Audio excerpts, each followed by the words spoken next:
Maps are amazing, but sometimes I can really appreciate a fake map, a fictitious landmass for a story, a made-up world from a game. A lot of fantasy books, TV shows, games, and movies have their own maps, and there are several neat ones. But there are also several bad ones too. So I had people on Twitter give me some fantasy maps, and I'm going to grade them. And knowing how picky I am about maps, I'm sure this is going to be wonderful. Something to note though, when I said fantasy world maps, some people instead of seeing it as fantasy world maps, saw it as fantasy world maps. I'm not counting alternate history maps for this video. These are specifically maps of made up land masses, not made up worlds on Earth. Alternate history maps can be for another video, but for now we're just focusing on places that are supposed to be made up planets, rather than an alternative Earth. The other note is that while I may enjoy or not enjoy some of the games, books, TV series mentioned in this video, that's not going to have anything to do with the grade. If I say, wow, this series is amazing, that's not going to give the map an automatic A. And if I hate it, that's not going to give the map an automatic F. Before we begin though, I'd like to give a shout out to the sponsor for this week's video, Ridge. Ridge specializes in making products that carry things, from backpacks to wallets. I was given a blue aluminum wallet which has a really cool minimalist design and a sleek look. With the metal pieces held together by this nice elastic band, I can hold it open to slip in all the cards I need. I also really like this opening where I can just thumb out a card when I need it. I can also say that unlike a typical cheap leather wallet, this won't wrinkle or discolor very easily after a few weeks. I've been enjoying this wallet, and with over 30,000 5-star reviews, I'd say others agree with me. If you want to get your own wallet, you can click the link in the description and use the discount code IMPOVER to get a 10% discount. So thanks to Ridge for the nice wallet, and thanks to Ridge for sponsoring this video. First, the fantasy world map we have is Nirn, and I see Tamriel, so I'm guessing that this is Elder Scrolls. Never played the game, but at least I can recognize some of the names from it. I like the feature of the random outwardly extending lines from the compass rose. It's very much like an old-fashioned map from the 1600s. Always gotta appreciate sea monsters as well. The names of places sound nice and natural, and not forcibly made up. You know, people will try to make up a name and use the weirdest possible syllables to try to show how different it is, when they really don't need to. Tamriel sounds better and more like a potential fictitious land than something like Yuzkvarnikon, and I can appreciate that. This map gets an A. This is the map from the Ruby world, called Remnant apparently. I'm not really a fan of these shapes. First off, this one just looks like a dragon with its wings spread out, and another one looks like a fish. I don't like the lack of labels or the fact that the continents have natural colors but the ocean does not. Continental balance is not good either. What does that mean? So, continents split apart and go back together thanks to tectonic plates. If the continents are just randomly placed in a way where they don't really have a natural tectonic direction they're moving, it's weird. So on Earth, you can see where they used to connect together. Knowing what Pangaea looked like, we can see how they drifted to where they are now, even if other coastlines have changed a bit. When I see this map, I can't see how this dragon continent broke away from this continent and ended up here. It doesn't have to be a perfect science to be well balanced or have like a continent in every direction or something, but this is just weird. And I don't like how this area is in an Arctic zone, but this area isn't. Is north facing a different direction that I'm seeing? I don't know, because there's not a compass rose. Overall, I'm not really a fan of this one. D. The Warcraft world. I like the art style, but the continent names are just kind of lazy. Northrend, I wonder where they got that name from. Eastern Kingdoms, how specific. I would also say that this has the opposite problem of the Ruby map. This time the continents are a bit too balanced, literally having a continent in the 4 major cardinal directions, and it's kind of lazy, so I'll just give it a C-. Game of Thrones map. Now, from what I've heard, as I've never read the books or seen more than 2 episodes of the show, the canon areas that are often shown on the map is the smaller continent while the rest is speculation.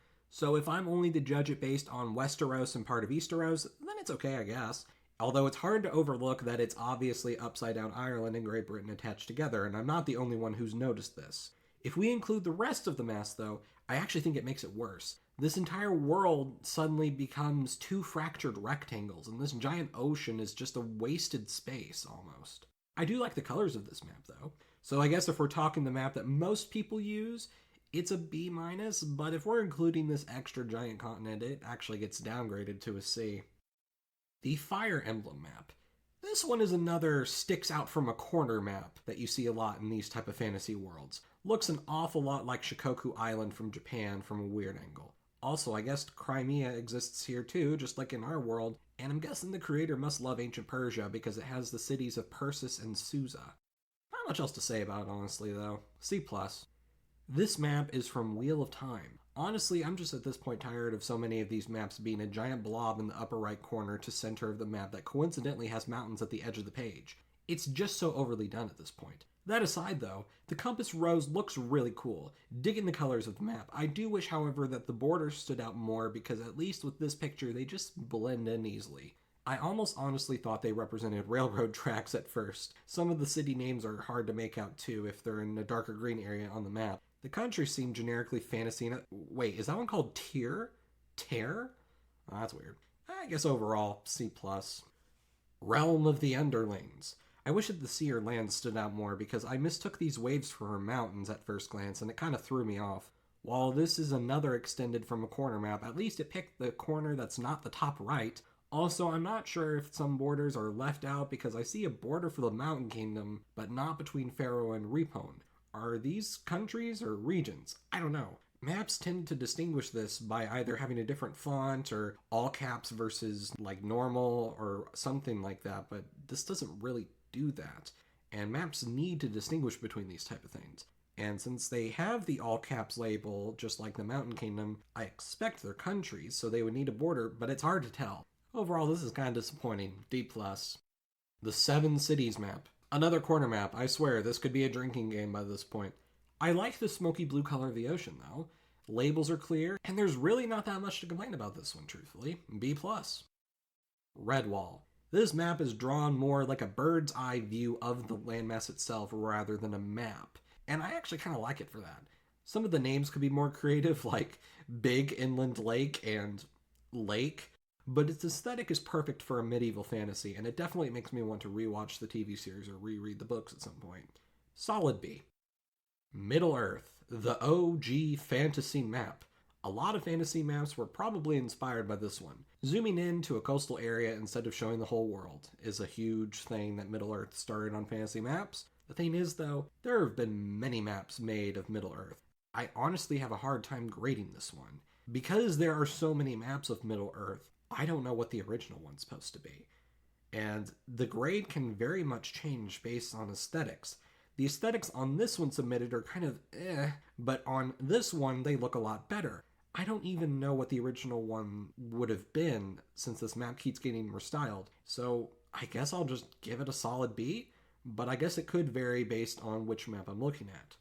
The Matoran Universe from Bionicle. Now, when I was a kid, I had Bionicles, and the landmass that the Bionicles lived on was called Montanui, which is this tiny island up here.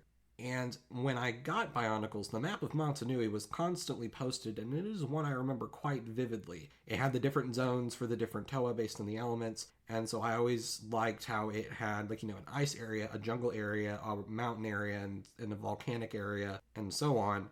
But this zoomed out thing where it has a bunch of islands roughly corresponding to a dead deity, no, I don't really like it. Montanui by itself would have been a B or B minus, but when it's zoomed out like this, I just don't like it as much. D minus. Warhammer. Now, according to what several people have insisted, this is the older map they had before they redid it or something. I don't know. Well, if they did remake it, that's good, because this map is a lazy rehash of Earth. I actually had to check and make sure it wasn't actually Earth, because some of these fantasy maps that were submitted where it looked like a ripoff of Earth, it turned out to actually be Earth in an earlier or futuristic time, so it doesn't really count. But in this case, it's actually supposed to be its own fantasy world. And yet, it's just Earth, but more fractured. They even have this island landmass where Japan would be, called Nippon, which is literally Japan in Japanese. That's just uncreative.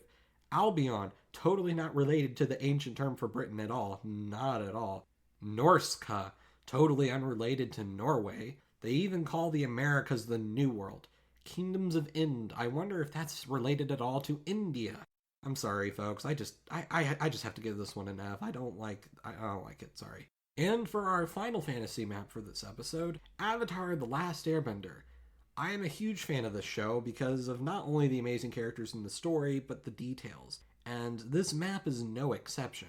It is stylized uniquely, but also it has a nice continental balance. Unlike the Warcraft map, while it does have a north, south, east, and west landmass, there is way more variety in size and several more additional smaller landmasses to help. I like how it shows some city walls here. The volcanic smoke is a nice feature, and it's a fantasy map that's so memorable that I can draw it from memory, which is usually rare for me when it comes to fantasy maps because they just sometimes look too similar. While it doesn't appear to be labeled, it actually technically is, just not in English, which I guess that counts. Aesthetically, it's just awesome. Like, this gets a solid A minus or an A. Like, this is really good.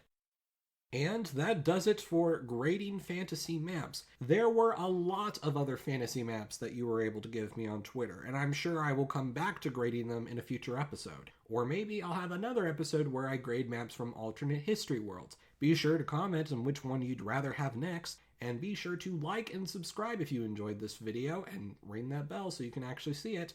I'm Emperor Tigerstar, and I'll see you guys next time.